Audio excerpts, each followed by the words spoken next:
আসসালামু আলাইকুম প্রিয় দর্শক, অন্য মঞ্চের আলোচনায় আপনাদের সকলকে আমন্ত্রণ জানাচ্ছি। আগামী এক সপ্তাহের মধ্যে বাংলাদেশ, ভারত ও যুক্তরাষ্ট্রের মধ্যে দফায় দফায় বেশ কিছু গুরুত্বপূর্ণ বৈঠক হবে। এসব বৈঠকে নির্ধারিত হতে পারে বাংলাদেশ ও দক্ষিণ এশীয় আঞ্চলিক রাজনীতি ঘিরে গুরুত্বপূর্ণ বেশ কিছু সিদ্ধান্ত। এসব বৈঠকের একটি হলো যুক্তরাষ্ট্রের দক্ষিণ ও মধ্য এশিয়া বিষয়ক সহকারী পররাষ্ট্রমন্ত্রী পল কাপুর মঙ্গলবার ঢাকায় আসছেন। এর মধ্যে পল কাপুর ল্যান্ড করেছেন ভারতের দিল্লিতে। সেখান থেকে 2 দিনের সফরে সুনির্দিষ্ট 5টি এজেন্ডা নিয়ে কথা বলতে তিনি আসবেন ঢাকায়। বাণিজ্য চুক্তি ও অস্ত্র চুক্তির বাইরে এই 5টি এজেন্ডার মধ্যে 3টি বিষয় সরাসরি দক্ষিণ এশিয়া এবং ভারতের সাথে সম্পর্ক, বাংলাদেশের অভ্যন্তরীণ রাজনীতির সাথে সম্পর্কিত। সূত্রগুলো বলছে, অধ্যাপক ইউনূস বাণিজ্য চুক্তির নামে বাংলাদেশের পায়ে যে আমেরিকান শেকল পরিয়ে দিয়ে গেছেন, সেই শেকলে এবার তালা লাগাতে আসবেন পল কাপুর। সাথে আছে আকসা ও জিসুমিয়া নামে 2টি অস্ত্র চুক্তি, যেগুলো শেখ হাসিনা আমলে বহু চেষ্টা করেও বাংলাদেশকে সই করাতে পারেনি আমেরিকা। এবার তার সুরাহা করার বার্তা দিতে চায় মিস্টার কাপুর। ভারতের সাথে বাংলাদেশের নতুন সরকারের সম্পর্ক, আঞ্চলিক নিরাপত্তার জন্য জঙ্গিদের দমন, বাংলাদেশের অভ্যন্তরীণ রাজনীতিতে সব দলের অংশগ্রহণ নিয়ে আলোচনা করবেন পল কাপুর। সরকার, ব্যবসায়ী ও রাজনীতিবিদদের সাথে কমপক্ষে 10টি বৈঠক করার কথা রয়েছে পল কাপুরের। রাজনৈতিক দলগুলোর মধ্যে কার্যক্রম নিষিদ্ধ থাকা আওয়ামী লীগ নেতাদের সাথেও ভার্চুয়ালি তার বৈঠক হওয়ার কথা রয়েছে। পল কাপুর চলে যাওয়ার পর 5 থেকে বাংলাদেশের পররাষ্ট্রমন্ত্রী খলিলুর রহমানের সাথে দ্বিপাক্ষিক বৈঠক হবে ভারতের পররাষ্ট্রমন্ত্রী এস জয়শঙ্করের। এই বৈঠকটি নয়াদিল্লি অথবা লন্ডনে হতে পারে। পল কাপুরের বৈঠকের সূত্র ধরে ভারত ও বাংলাদেশ সম্পর্ক সহ একাধিক বিষয়ে করণীয় ঠিক করতে দুই দেশের পররাষ্ট্রমন্ত্রীর মধ্যে আলোচনা হতে পারে। সূত্রগুলো বলছে, এই 2টি গুরুত্বপূর্ণ বৈঠকের পরই বাংলাদেশ, ভারত এবং বাংলাদেশের অভ্যন্তরীণ রাজনীতির বিষয়ে দেখা যেতে পারে বেশ কিছু নাটকীয় পরিবর্তন। বিস্তারিত জানতে চলুন যাওয়া যাক বিশ্লেষণে।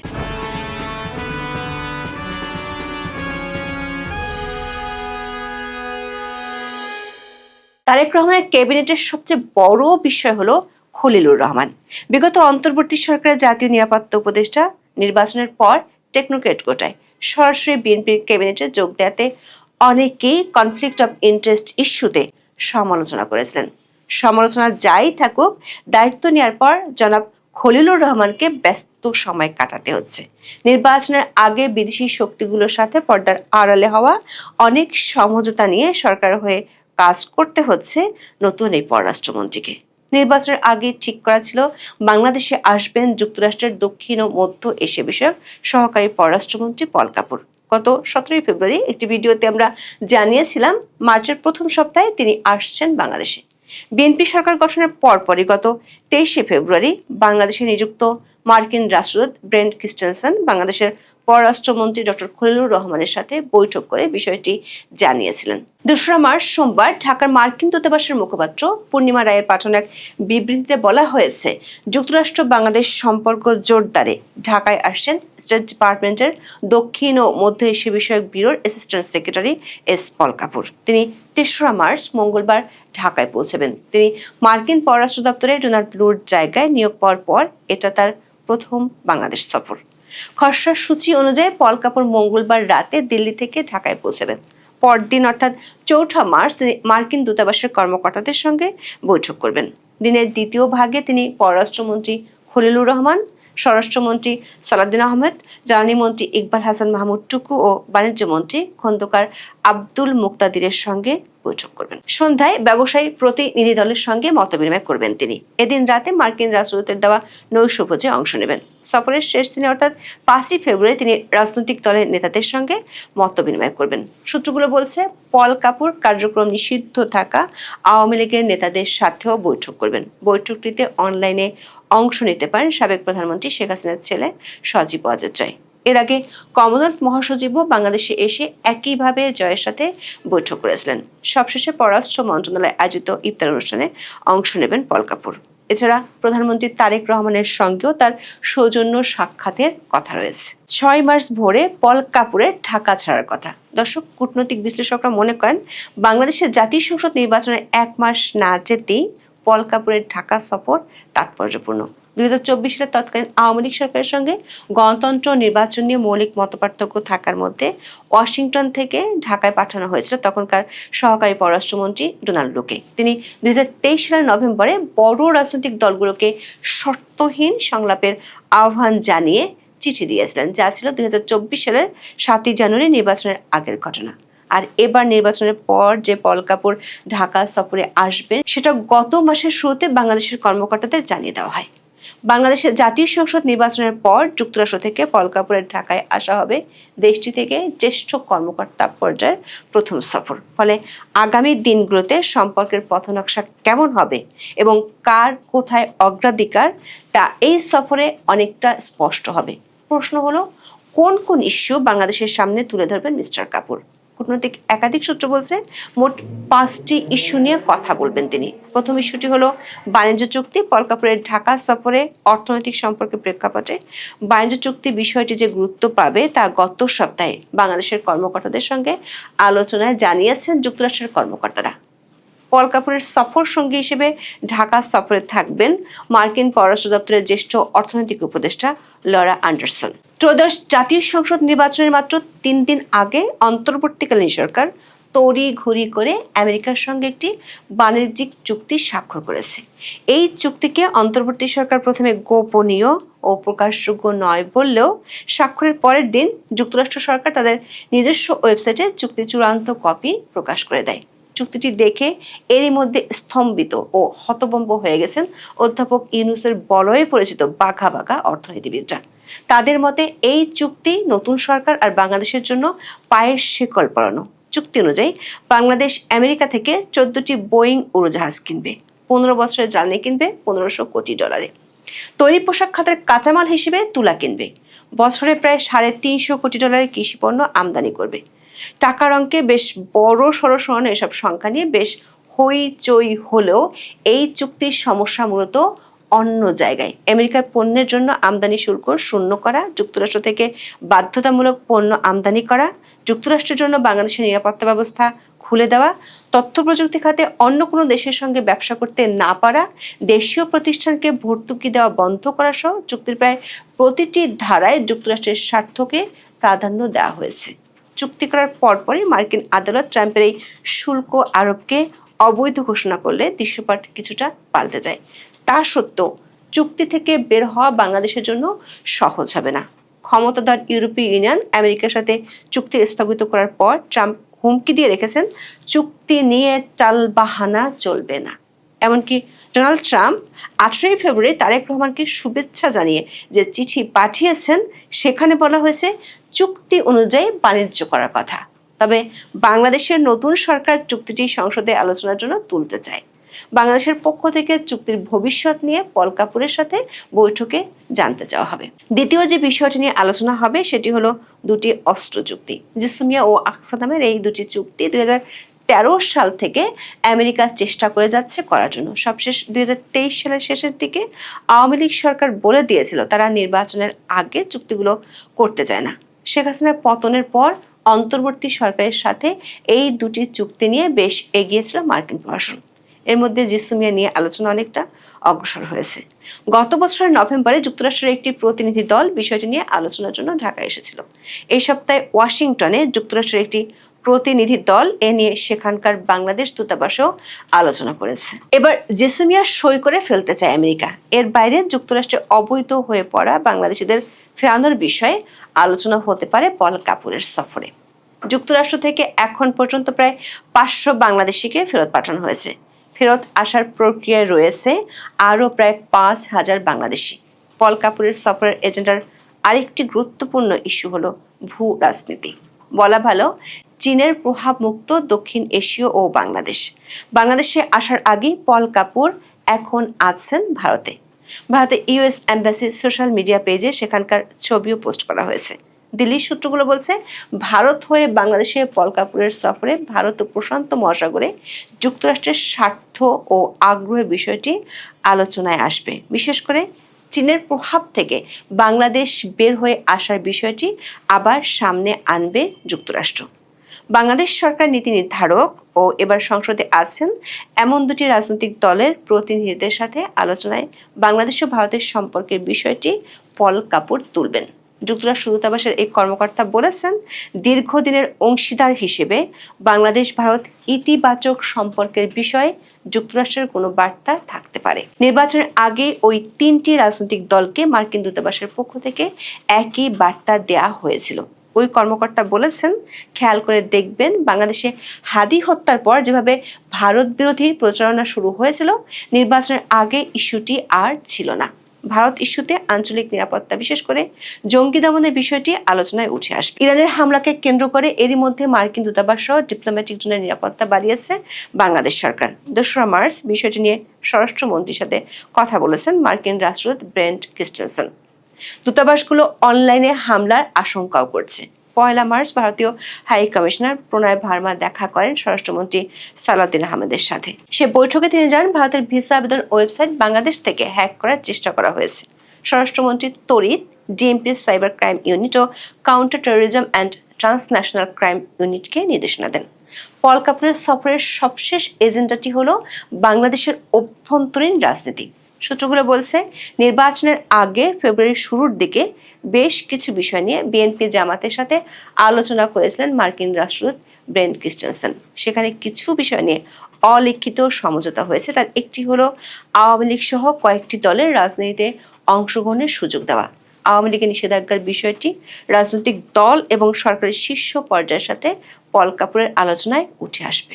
সরকার কোন প্রক্রিয়া এবং কিভাবে আওয়ামী লীগকে রাজনীতিতে ফেরাবে সেটি নিয়ে আলোচনা হবে। তাছাড়া অন্তর্বর্তী সরকারের আমলে গণহারে যাদের গ্রেপ্তার করা হয়েছে তাদেরকে কোন প্রক্রিয়ায় ছাড়া হবে সেটি নিয়েও আলোচনা হতে পারে। মার্কিন দূতাবাসের একটি সূত্র নিশ্চিত করেছে, পল কাপুর আওয়ামী লীগের নেতাদের সাথেও বৈঠক করবেন।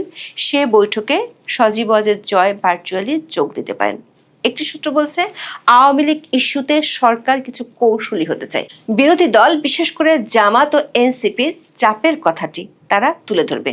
তবে কূটনৈতিক সূত্রগুলো বলছে, সেক্ষেত্রে মার্কিন ও ভারতীয় পক্ষগুলোর থেকে নির্বাচনের আগের অলিখিত সমঝোতার কথা স্মরণ করিয়ে দেওয়া হবে। বিশেষ করে আঞ্চলিক নিরাপত্তা ও জঙ্গি ইস্যুতে মার্কিন প্রশাসন মনে করে বাংলাদেশের সুস্থ ধারার গণতান্ত্রিক পরিবেশ ফেরা দরকার। মার্কিন দূতাবাসের এক কর্মকর্তা মনে করেন, শেষ পর্যন্ত বিরোধী গোষ্ঠীগুলো দৃশ্যত আওয়ামী লীগ ইস্যুতে সংসদে ও সংসদের বাইরে গলা ফাটালেও সরকারকে বিদেশি শক্তিগুলোর সুপারিশ অনুযায়ী কাজ করতে হবে। সূত্রগুলো বলছে, পল কাপুরের সাথে বৈঠকের পর একটি ফলো আপ বৈঠক হবে বাংলাদেশের পররাষ্ট্রমন্ত্রী ডক্টর খলিলুর রহমানের সাথে ভারতের পররাষ্ট্রমন্ত্রী এস জয়শঙ্করের। গত 17 ফেব্রুয়ারি বিএনপি নেতৃত্বাধীন সরকার দায়িত্ব নেওয়ার পর দুই দেশের মধ্যে এটি হতে যাচ্ছে মন্ত্রী পর্যায়ের প্রথম যোগাযোগ। পররাষ্ট্রমন্ত্রী খলিলুর রহমানকে আগামী 5 থেকে 7 মার্চ নয়াদিল্লিতে অনুষ্ঠেয় রাইসিনা ডায়ালগে আমন্ত্রণ জানানো হয়েছে।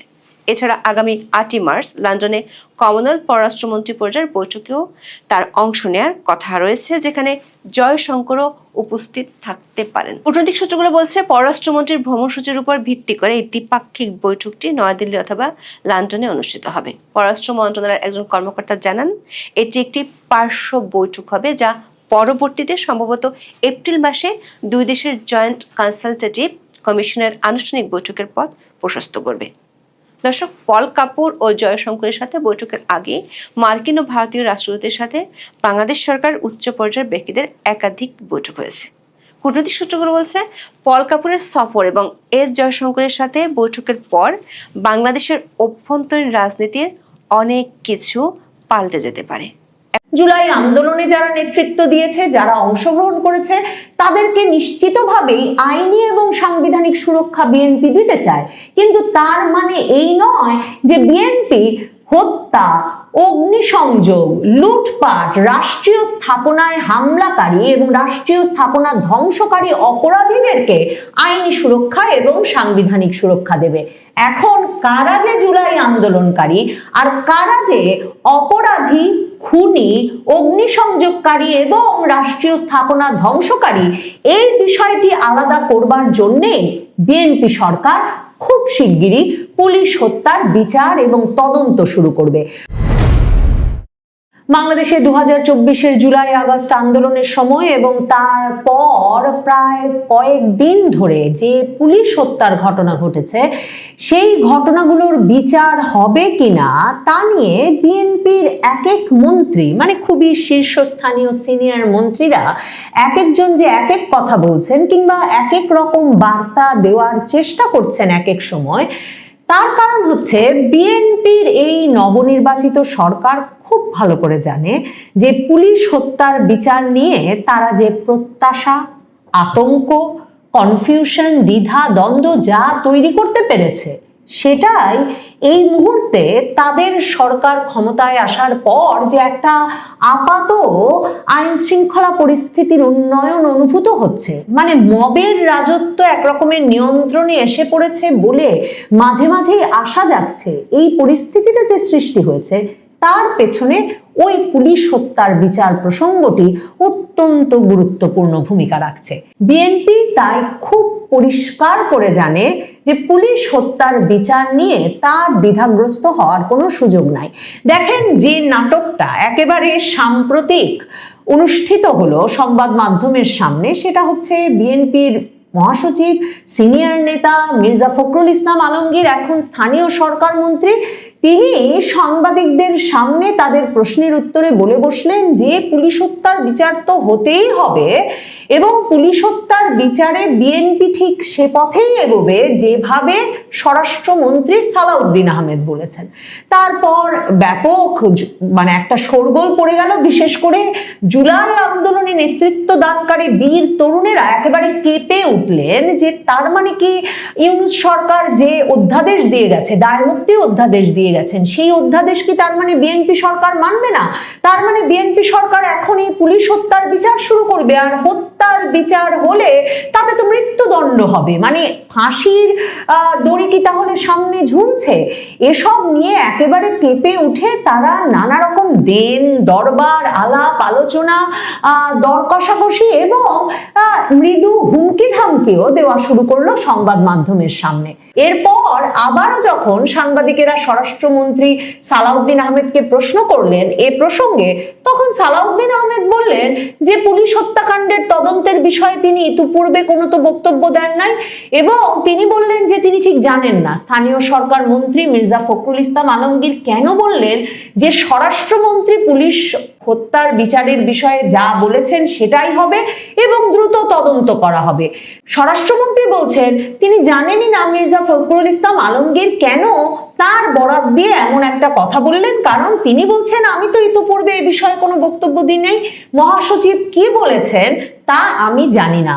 তার মানে পরিষ্কার সরকারের ভেতর, মন্ত্রী পরিষদের ভেতর, বিএনপির শীর্ষ নেতৃত্বের ভেতর সরকার গঠনের আগে এবং পরে এই পুলিশ হত্যার বিচার নিয়ে গুরুত্বের সঙ্গে আলাপ হয়েছে এবং আলাপটা এতটাই গুরুত্বের সঙ্গে হয়েছে এবং সিদ্ধান্ত হিসেবে স্বয়ং প্রধানমন্ত্রীর নির্দেশেই নিশ্চয়ই বিএনপি সরকার এ সিদ্ধান্তে পৌঁছেছে যে তারা পুলিশ হত্যার তদন্ত নিশ্চিতভাবে করবে, দ্রুত এ তদন্ত কাজ শুরু করতে হবে এবং বিচারের প্রক্রিয়া শুরু করতে হবে। সে কারণেই মির্জা ফখরুল ইসলাম আলমগীর সাংবাদিকদের সামনে খুবই কনফিডেন্টলি, আত্মবিশ্বাসের সঙ্গে বলেছেন স্বরাষ্ট্রমন্ত্রী যে কথা বলেছেন সে পথেই পুলিশ হত্যার বিচার হবে, কারণ মির্জা ফখরুল ইসলাম আলমগীর তখন জানেন যে তাদের ভেতরে যে কথাবার্তা প্রধানমন্ত্রীর উপস্থিতিতে এবং নির্দেশে, তাতে স্বরাষ্ট্রমন্ত্রীর এতদিনে বিষয়টা স্পষ্ট করে দেওয়ার কথা যে বিএনপি সরকার পুলিশ হত্যার বিচার করবে। এখন স্বরাষ্ট্রমন্ত্রী ওই তরুণ নেতারা যখন আবার প্রতিক্রিয়া দেখাচ্ছেন, তখন সেই বিপদ থেকে, সেই সব মানে ঝামেলা, উটকো ঝামেলা থেকে বাঁচতে বিশেষ করে স্বরাষ্ট্রমন্ত্রী সালাউদ্দিন আহমেদ সবে এনসিপির নেতাদের সঙ্গে তাদের প্রতিষ্ঠা বার্ষিকীতে গিয়ে ইফতার খেয়ে এসেছেন এবং বলেছেন যে এই তরুণ নেতারাই একদিন বাংলাদেশের দায়িত্ব নেবে। তো এসব ভালো ভালো কথা বলে আসবার পর তাকে যখন সাংবাদিকেরা প্রশ্ন করছেন, তিনি বলছেন না আমি তো এখনো এ বিষয়ে কথা বলিনি, কিন্তু তিনি এর চেয়েও অনেক গুরুত্বপূর্ণ ইঙ্গিতপূর্ণ কথা বলেছেন। সালাউদ্দিন আহমেদ বলছেন যে জুলাই আন্দোলনে অংশগ্রহণকারীদের আইনি সুরক্ষা দিতে 26শে জানুয়ারি একটা অধ্যাদেশ জারি করেছে সরকার, এবং সেই অধ্যাদেশের বিষয়ে তিনি বলেন যে তার ভিত্তি ছিল জুলাই জাতীয় সনদের অঙ্গীকারনামার একটি দফা। সেই দফাতে তো আমরা সবাই একমত হয়েছি। যে সমস্ত রাজনৈতিক দল জুলাই জাতীয় সনদে সই করেছে তারা সবাই একমত হয়েছে ওই সুরক্ষা অধ্যাদেশ রক্ষা করার ব্যাপারে, তার মানে জুলাই আন্দোলনের নেতাদেরকে দায়মুক্তি দেওয়ার বিষয়ে। এবং তখন ব্যাখ্যা করে স্বরাষ্ট্রমন্ত্রী বলছেন সেটা ছিল জুলাই অভ্যুত্থানে যারা নেতৃত্ব দিয়েছে, অংশগ্রহণ করেছে, তাদেরকে আইনি সুরক্ষা দিতে হবে এবং সাংবিধানিক সুরক্ষা দিতে হবে। এখন এ সমস্ত অঙ্গীকার আমরা সই করেছি এবং অঙ্গীকারাবদ্ধ হয়েছি, তার আলোকেই যা কিছু সিদ্ধান্ত নেওয়ার নেব। মানে পুলিশ হত্যার বিচার করতে তো তাহলে কোনো অসুবিধা হচ্ছে না, কারণ জুলাই জাতীয় সনদে তারা যে দফায় সই করেছেন আর সরকারের যে দায়মুক্তির অধ্যাদেশ সেটা অনুযায়ী জুলাই অভ্যুত্থানে যারা নেতৃত্ব দিয়েছে, অংশগ্রহণ করেছে, তাদেরকে আইনি সুরক্ষা দিতে হবে, সাংবিধানিক সুরক্ষা দিতে হবে। কিন্তু কোনো ব্যক্তি যদি খুন, অগ্নিসংযোগ, লুটপাটের মতো কর্মকাণ্ডে জড়িত হয়, কি করে তারা অপরাধী নাকি জুলাই আন্দোলনে অংশগ্রহণকারী এই বিষয়টা বিচার করতে হলেও তো আসলে যথাযথ তদন্তের প্রয়োজন হবে। মানে এই সার্টিফিকেট কি নাহিদ ইসলাম, সার্জিস আলম, হাসনাত আব্দুল্লাহরা বসে বসে দেবেন আর বিএনপি সরকার চেয়ে চেয়ে দেখবে? ওই থানায় পুলিশ পুড়িয়ে মারার দায়ে অভিযুক্ত যে 7 জন তারা আসলে জুলাই আন্দোলনকারী, তারা আমাদের লোক, এই দায় নিতে কি আসলে এই জুলাই আন্দোলনে নেতৃত্ব দানকারী তরুণেরা আসবেন, যাদের একটা অংশ এরই মধ্যে সংসদে ঢুকেছেন, কেউ কেউ মেয়র নির্বাচনে অংশগ্রহণের স্বপ্ন দেখছেন, এরা সত্যি এই ঝামেলায় জড়াবেন? খুব গুরুত্বের সঙ্গে স্বরাষ্ট্রমন্ত্রী সালাউদ্দিন আহমেদ, যিনি কিনা একসময় ম্যাজিস্ট্রেট ছিলেন, সরকারি প্রশাসনে কাজ করেছেন, এবং এই কথার মারপ্যাচে তিনি আসলে এই পুরো বিষয়টিতে বিএনপির অবস্থান আমার মতে একদম পরিষ্কার করেছেন। জুলাই আন্দোলনে যারা নেতৃত্ব দিয়েছে, যারা অংশগ্রহণ করেছে, তাদেরকে নিশ্চিতভাবেই আইনি এবং সাংবিধানিক সুরক্ষা বিএনপি দিতে চায়। কিন্তু তার মানে এই নয় যে বিএনপি হত্যা, অগ্নিসংযোগ, লুটপাট, রাষ্ট্রীয় স্থাপনায় হামলাকারী এবং রাষ্ট্রীয় স্থাপনা ধ্বংসকারী অপরাধীদেরকে আইনি সুরক্ষা এবং সাংবিধানিক সুরক্ষা দেবে। এখন কারা যে জুলাই আন্দোলনকারী আর কারা যে অপরাধী, খুনি, অগ্নিসংযোগকারী এবং রাষ্ট্রীয় স্থাপনা ধ্বংসকারী, এই বিষয়টি আলাদা করবার জন্যে বিএনপি সরকার খুব শিগগিরই পুলিশ হত্যার বিচার এবং তদন্ত শুরু করবে। পুলিশ হত্যার তদন্ত যে বিএনপি সরকার করার নির্দেশনা দিয়েছে সেটা কিন্তু বাংলাদেশের শীর্ষস্থানীয় দৈনিক দেশ রূপান্তর 25শে ফেব্রুয়ারি তাদের প্রধান খবর করে। পুলিশ সদর দফতরের সূত্রেই সে খবর পেয়ে যে বিএনপির শীর্ষ নেতৃত্ব বিস্ময় প্রকাশ করেছে যে 1.5 বছরের বেশি হয়ে গেছে, এমনকি কতজন পুলিশ সদস্য নিহত হয়েছেন, কিভাবে নিহত হয়েছেন, কোথায় কোথায় কোন থানায় কি ধরনের ক্ষতি হয়েছে, লুটপাট হয়েছে, অগ্নিসংযোগ হয়েছে, এর পুরো যে কোনো বিস্তারিত তদন্ত বিবরণ এখন পর্যন্ত পুলিশের কাছে নাই, সেটাতে বিস্ময় প্রকাশ করা হয়েছে নতুন সরকারের পক্ষ থেকে। এবং পুলিশ সদর দফতরে পুলিশের কর্মকর্তাদেরকে নির্দেশনা দেওয়া হয়েছে যাতে তারা দ্রুত পুলিশ হত্যার মামলাগুলো, যেসব মামলা হয়েছে সেগুলোর তদন্ত শুরু করে, নতুন মামলার প্রয়োজন হলে সেগুলো তদন্ত করে সেসব মামলা দায়েরের কাজ শুরু করে। আর পুলিশ সদর দফতর থেকে দেশ রূপান্তর পত্রিকাকে সেখানে কিন্তু বলা হয়েছে সুস্পষ্টভাবে যে পুলিশ সদস্যদের ভেতরে যেহেতু সেই প্রত্যাশা, দাবি এবং আশা ছিল যে নির্বাচিত সরকার এলে শেষ পর্যন্ত তাদের সহকর্মীরা যে নৃশংস হত্যাকাণ্ডের শিকার হয়েছেন, সারা বাংলাদেশ জুড়ে তার বিচার তারা পাবেন, অন্তত তারা জানতে পারবেন কতজন পুলিশ সদস্য হত্যার শিকার হয়েছেন। সে কারণে আগে থেকেই তারা পুলিশ হত্যা সংক্রান্ত বিভিন্ন ভিডিও ফুটেজ, ছবি এবং দলিল সংগ্রহ শুরু করেছিলেন। এবং থানাগুলো যে লুটপাট হয়েছে সেসব থানা লুটপাটেরও বিভিন্ন প্রমাণাদি এবং তথ্যাদি তারা সংগ্রহ করে রেখেছেন, যাতে পরবর্তীতে তদন্তে এবং মামলায় সেটা কাজে লাগানো যায়। এই যে পুলিশ সদস্যদের কাছে এসব তথ্য, দলিল, ভিডিও, ছবি এসব আছে, পুলিশ সদস্যরা যদি এ সরকারের কাছেও এর প্রতিকার না পায়, তাহলে কি সত্যি বিএনপি সরকার এই পুলিশ বাহিনীকে সক্রিয় করতে পারবে? পুলিশ বাহিনীকে 18 মাসে সক্রিয় করতে পারে নাই অন্তর্বর্তীকালীন ইউনূস সরকার, কারণ পুলিশের সদস্যরা আস্থা পান নাই যে তাদের যে জীবন, তাদের জানমালের নিরাপত্তা দেবে সরকার, কিংবা তাদের জানমাল ক্ষতিগ্রস্ত হলে পুলিশ বাহিনীর পাশে দাঁড়াবে সরকার। এই বিশ্বাস না থাকায় 18 মাসে পুলিশ বাহিনী সক্রিয় হয় নাই। এখন তারেক রহমান সরকার ক্ষমতায় এসেছেন বটে, কিন্তু তারা এখনো বলতে পারছেন না কবে সেনাবাহিনীকে তারা ব্যারাকে ফেরত পাঠাতে পারবেন। দেখেন, আমরা অনেক সময় ভাবি মিছিল, মিটিং, বিক্ষোভ সমাবেশ কিংবা মব ঠেকাতে পুলিশ বাহিনীকে সক্রিয় হতে হয়। মনে রাখতে হবে, এরকম মব, যে মব আমরা 18 মাস দেখেছি, সে মব তো আমরা শেখ হাসিনা সরকারের 15 বছরে দেখি নাই। সে মব আমরা এমনকি খালেদা জিয়া সরকারের আমলে দেখি নাই। এই পুলিশ বাহিনী দিয়েই কিন্তু এমন মব, এমন উচ্ছৃঙ্খল জনতা আর উচ্ছৃঙ্খল তরুণ বিক্ষোভ সমাবেশ এবং পুলিশকে ধাওয়া করা, সেনাবাহিনীকে ভুয়া ভুয়া স্লোগান দিতে দিতে তাদের গাড়িতে উঠিয়ে ফেলা, এসব রোধ করা গিয়েছিল। এই পুলিশ বাহিনী দিয়েই কিন্তু আইন শৃঙ্খলা পরিস্থিতিকে এতটা সামলে রাখা গিয়েছিল যে এই যে মোহাম্মদপুর 2024-এর আগস্টের পর থেকে ছিনতাইয়ের এক অভয়ারণ্যে পরিণত হয়েছে, সেই ছিনতাইয়ের অভয়ারণ্য কিন্তু রাজধানী ঢাকা আর ছিল না। এই যে যখন তখন যে কোনো জায়গা থেকে দিনে দুপুরে মোবাইল ছিনতাই হয়ে যাচ্ছে, রাহাজানির ভয় রয়েছে, এসব ভয় কিন্তু পুলিশ বাহিনী দিয়েই বাংলাদেশে কাটিয়ে ওঠা গিয়েছিল। কিংবা ধরুন তো, চট্টগ্রামে 24 আগস্টের পর থেকে মাঝে মাঝেই AK-47 সহ ভারী অস্ত্রশস্ত্র নিয়ে যে গোলাগুলি চলছে, সেসব গুলিতে গুলিবিদ্ধ হয়ে লোকে নিহত হচ্ছেন।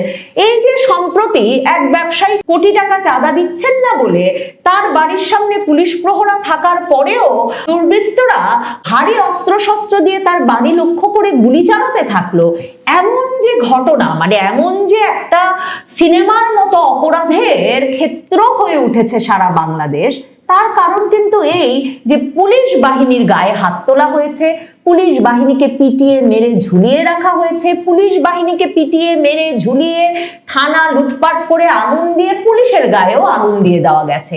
কাজেই পুলিশ বাহিনী যতক্ষণ তার জানমালের হেফাজত সরকার করবে এ বিষয়ে নিশ্চিত না হবে, ততদিন কোনোভাবেই সরকারের পাশে দাঁড়িয়ে আইন শৃঙ্খলা পরিস্থিতি নিয়ন্ত্রণে নিতে সক্রিয় হয়ে উঠবে না।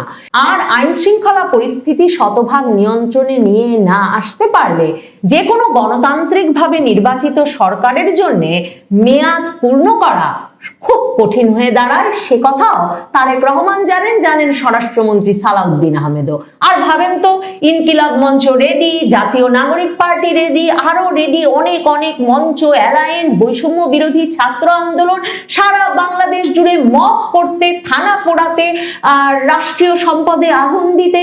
তাহলে বিএনপি কি চাইবে পান থেকে চুন খসলেই এমন আন্দোলনে সারা বাংলাদেশ কেঁপে উঠুক, আর সে সময় পুলিশ বাহিনী নিষ্ক্রিয় থাকুক, যাতে চাইলেই টলমল করতে থাকা সরকারকে সিংহাসন থেকে নামিয়ে ফেলা যায়? এমন পরিস্থিতিতে বিএনপি সরকার পরিচালনা করবে কি করে? কাজেই বিএনপিকে, তারেক রহমানকে পুলিশ হত্যার বিচার করতেই হবে।